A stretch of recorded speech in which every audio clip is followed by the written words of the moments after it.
We all here in this, experience. We're sharing in the same experience through different lenses. We all got our own set of lenses, but we're sharing in the same experience called life. A lot of us, have an idea of, or a perception or a mind frame of what we believe life to be, but then a lot of us don't. A lot of us are just going day to day, not understanding what this whole experience is, or what it's about, what is its purpose, what is our purpose, what is our reason for being here. Like, how and why did this all come to be? I'm not here to tell each and everybody what the one purpose and one truth and one explanation is, because honestly, I believe that whatever each and every one of us believes, no matter what our faith or religion is, no matter what our walk of life is, I believe that it's all valid. And what do I mean by that?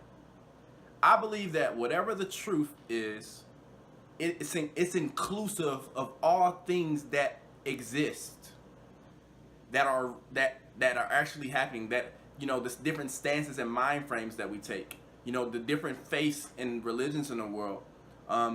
I believe that everything is one, meaning that if it exists, it is a part of one great whole.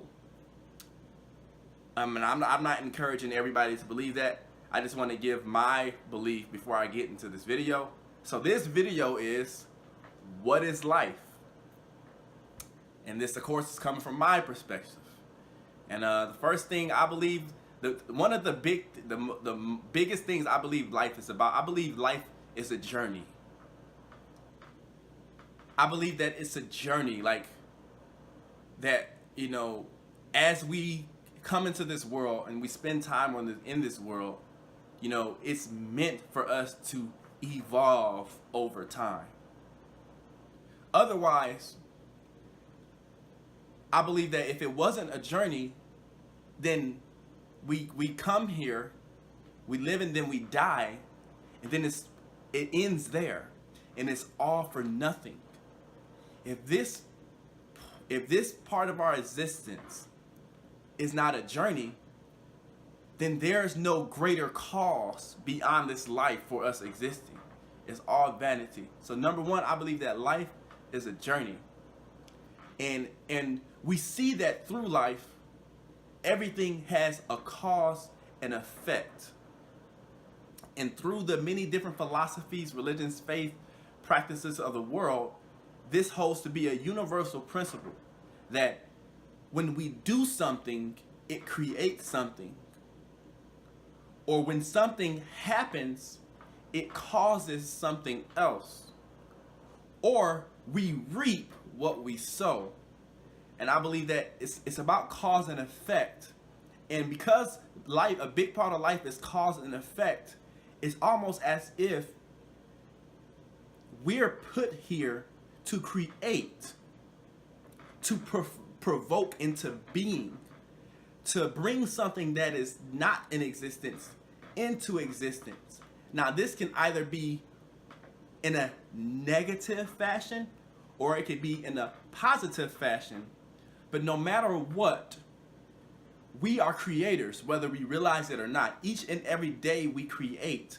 Each and every day we bring into existence something from our internal world. The next thing, obviously, as we look back upon our lives from our first memories until now, until this very moment, it is 100% a universal understanding amongst all of us that life does not come without obstacles. And there's many of us struggling right now, day to day, in our obstacles. We are overwhelmed in our obstacles. We don't know how we'll ever get past them or through them. But isn't this funny? that even though we have obstacles now, these aren't the only obstacles that we've ever faced in our life. If we just look back to our past, whether it was a year ago, a couple of years ago, 10 years ago, whether it was dealing with something relationship-wise, whether it was dealing with something financially, whether it's being bullied in school as a child, whether it's a sickness or anything. Of course, not a grave illness that's, terminal or chronic, but if we just look back into our past, there have been many obstacles and things that we have gone through that seemed like the end of the world while we were experiencing them. And right now, it may seem like the end of the world because of obstacles that we are experiencing now. But if we just look back into our past and we remember how it seemed like the end of the world while we were going through certain challenges and obstacles, or it seemed like we just couldn't make it through it because it was so overwhelming. But somehow now, we're at a different place in our lives, in our existence, in our path, our journey, our unfoldment. And many of those things that we went through in the past, we can't immediately remember what they were. Some things we can. But even those, the things that we can remember, those obstacles that we can remember immediately, and the ones that we can't remember immediately. Isn't it interesting how now we have overcome those obstacles? Like they're behind us. They're in our past. Somehow, in the midst of that grave feeling that we don't know how we can go on, now we're at a place in a path where we've gotten past it and we're continuing to grow. We're continuing to add to our life experience. We're continuing to experience things and develop. And it may seem tough now, but if we can look back and remember how we've already been through so much and come this far, we can begin to find strength that we're going to continue on forward just as we have all along. All along our journey, we've experienced obstacles. All along our journey, we've experienced hardships. But look how we've continued until this point, to this very moment where you're sitting right now. You have continued through any obstacle that has come your way. Whether it went away in a moment, or whether it took time for you to overcome, or whether you're still overcoming, look at you. You are overcoming, you're continuing, whether it's fast or slow, gradually or with super speed, you are continuing to overcome. You are continuing to grow. You are continuing to develop. So it seems as if life in itself is about growth. Because for some odd reason, this life that we're experiencing, this experience that we're having, it does not come without obstacles. It seems as if obstacles are a necessity in this experience. It seems as if obstacles are required in this experience. We are required to go through obstacles or adversities or tribulations or hardships in this life experience. And of course, each and every one of us, I think, would enjoy an experience where we never had any hardships, where we never had any challenges to overcome, any burdens or tribulations or obstacles overcome. I think we all would enjoy that, because that would be heaven, right? Yeah, that would be heaven. But it seems now that if heaven or paradise is a place that we'll ever get to, it has to come by the means of growth. It has to come by the means of overcoming. It has to come by the means of being strengthened, becoming stronger. It seems that without obstacles or without resistance or without challenges, growth is not possible. So we often make ourselves victims, you know, or I wouldn't say often, but we all probably have been in a place where we made ourselves a victim of our circumstance. You know, we cry and we moan, which, you know, it's hard. It is hard. However, in that mind frame, we didn't progress. We didn't become stronger. We became lower and lower. We become, even if we're doing it now, the more we're victimizing ourselves, we become lower and lower. We become more discouraged and more discouraged. We become more sick. We become more anxious. We become more depressed. However, it's like without the things that are coming against us, without these obstacles, these resistances, these challenges, these tribulations, these adversities, what would we be getting out of life? Without these things, we would be in paradise. We would be in heaven. That's what our life would be. Without any challenges or obstacles, adversities, tribulations, resistance, we would be in paradise and heaven in this current experience. But that's not what it is. So why are we here? What are the purpose of these challenges, obstacles, resistance, adversities, tribulations? What are their purpose? The purpose of our challenges, obstacles, tribulations, the resistance we experience from the universe, is meant to help us grow. The purpose of it is for our betterment, our evolvement, our growth, our journey to become our greatest self. It is by this means that we actually do become our greatest self. The purpose for us having these challenges throughout our entire lives is to provide the opportunity for us to continually grow. Because without challenges and obstacles, we will not be able to continually grow. And this is why I feel that obstacles, challenges, adversities, tribulations, these are the evidence that life itself is a journey about continual growth. And isn't it interesting that in this life, whether we have little, whether we have a lot, we cannot find freedom or happiness while being selfish or while holding toxic or poisonous energies like hate, resentment, bitterness, unforgiveness. If we go through these life holding and harboring and storing toxic energies, we become prisoners within ourselves.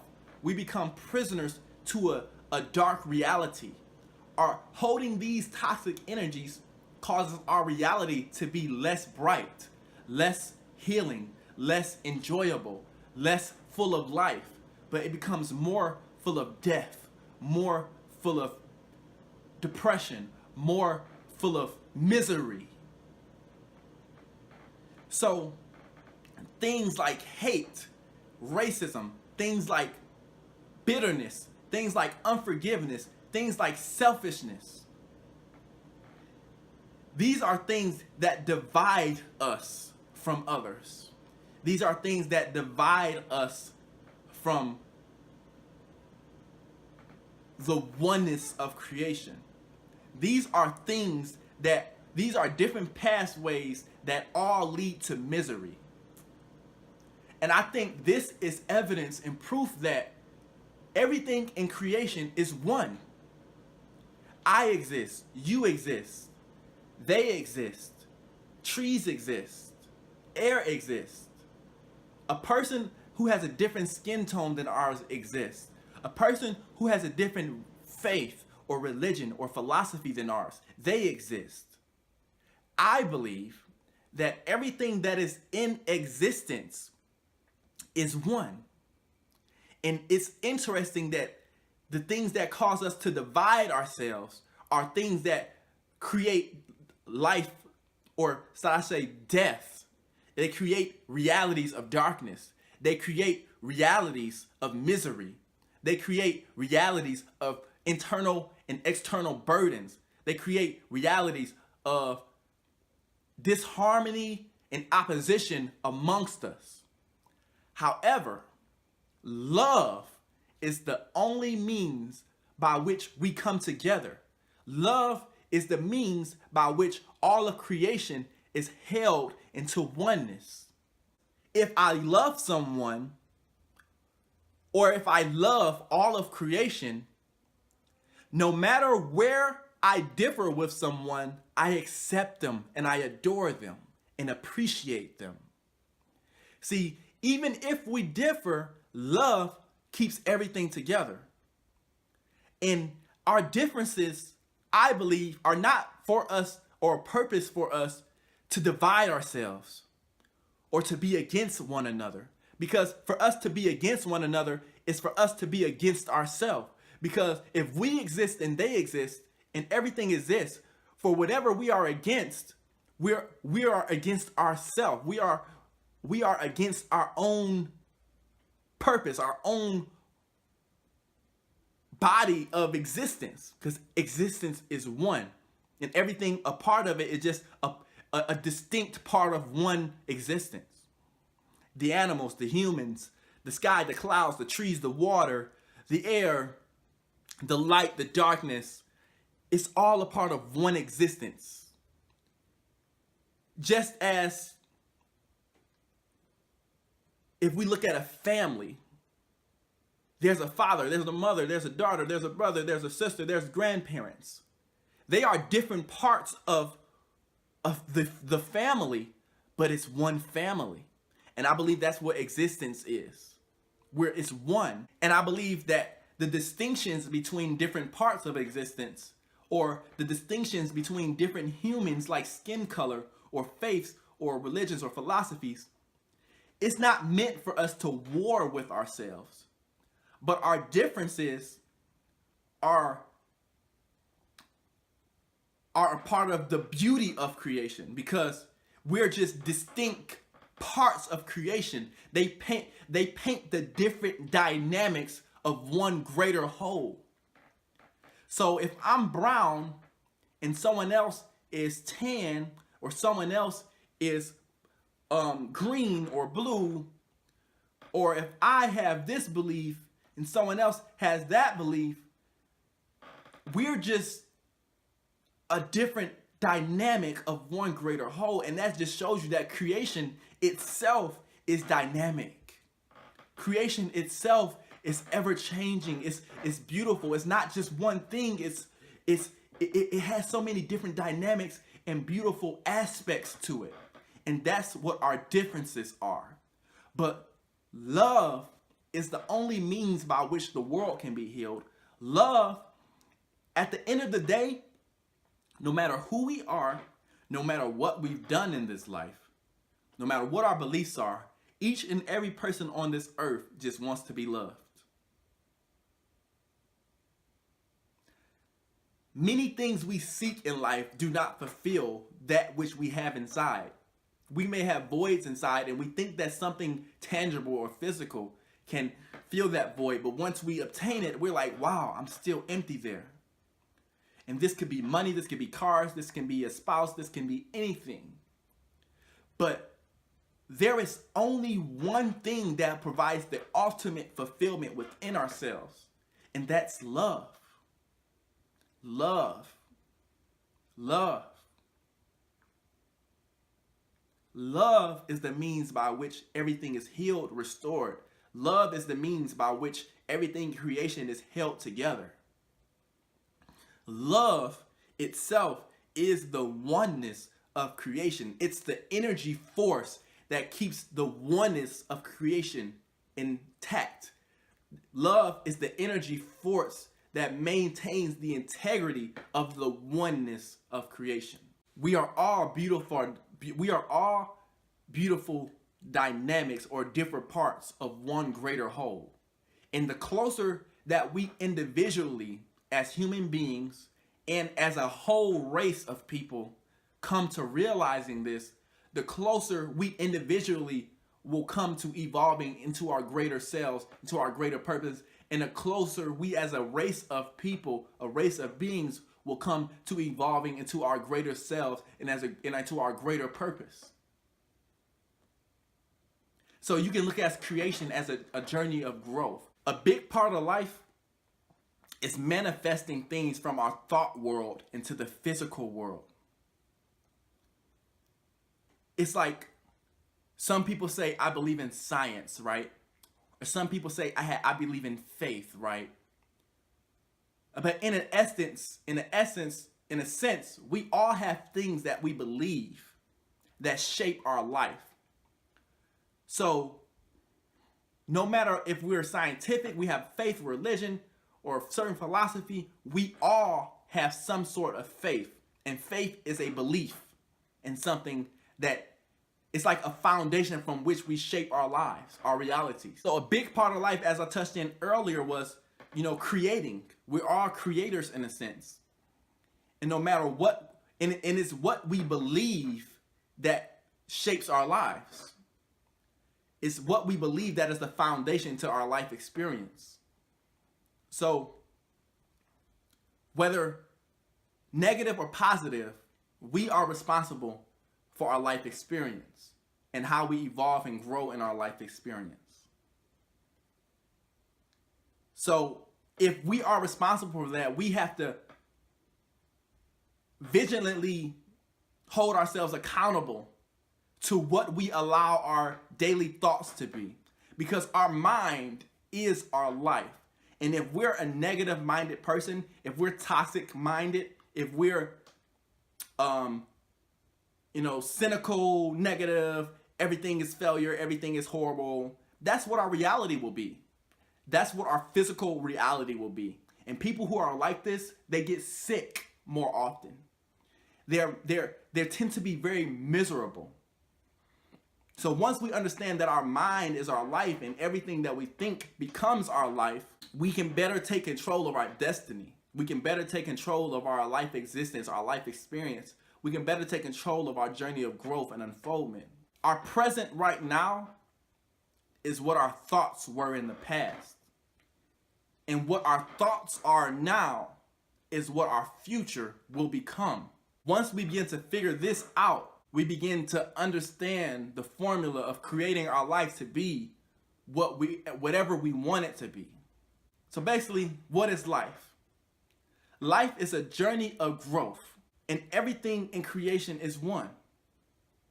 We are all, no matter what our walk of life is, no matter what our philosophy, our faith, what we look like, no matter what our different distinction is, we are all responsible for creating our life experience and walking our individual journey of growth. However, we as a human race are one whole. And it is how we evolve as a race that determines where we are in our greater purpose for existence. And we all have power to influence and affect the greater evolvement of the human race. We all have power to play a part in advancing the human race. We all have power to play a part in improving us as a whole. But love is the only means by which creation is held together. Love is the energy force that brings all of creation into oneness. And love is the means by which we heal the world, we heal ourselves, we heal those around us. It's not time, because time has gone on from the beginning. Yeah, look where we are. Look at all the hatred in the world. Look at all the division. Look at all the disharmony. Love is the only means by which we heal, restore, become more alive, refresh, revitalize, and find our purpose in this existence. What is life? Life is whatever we create it to be.